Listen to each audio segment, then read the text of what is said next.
For the first time in India, indirect taxes are higher than direct taxes.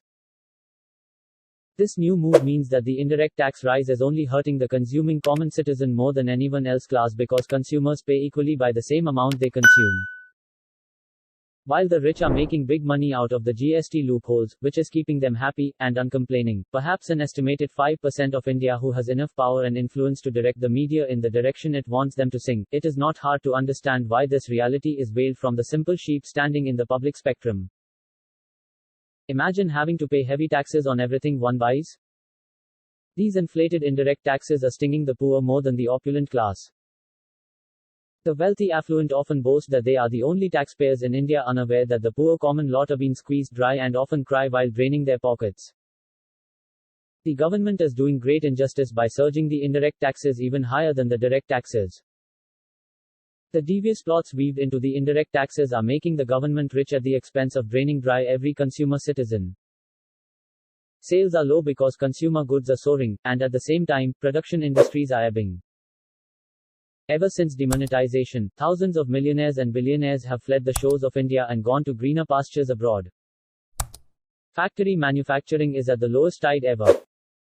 Studies have discovered that 23,000 Indian millionaires have left India since 2014, and around 7,000 millionaires left in 2019 alone, costing the country billions in tax revenue.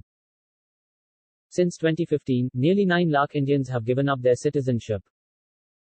The magic of GST unfolds blessings for the central government of India, where they hold power over Indian states by penalizing them if they do not pay up in time.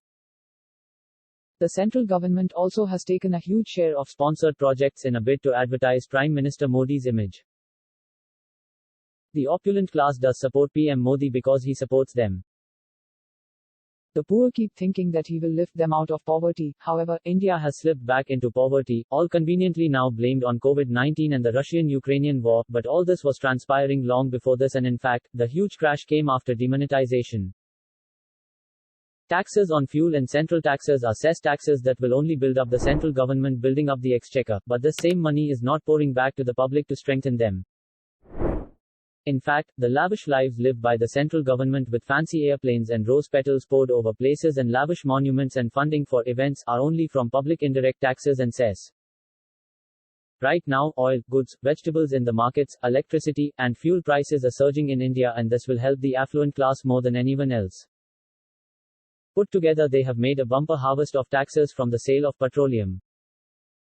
Under direct taxes, the income tax has remained stable, inflation is negating any increments, if any. The non-performing assets of the opulent friends of the government are being whitewashed, and top corporates have got tax breaks such as Ambani and the others to enable them to pay their contributions and donations to GOI when needed. Unfortunately, while the media and some keep saying Indian economy is booming, buying and selling has fallen and industries are closing down. Indian rupee hits all-time low, foreign exchange reserve comes down to $598 billion.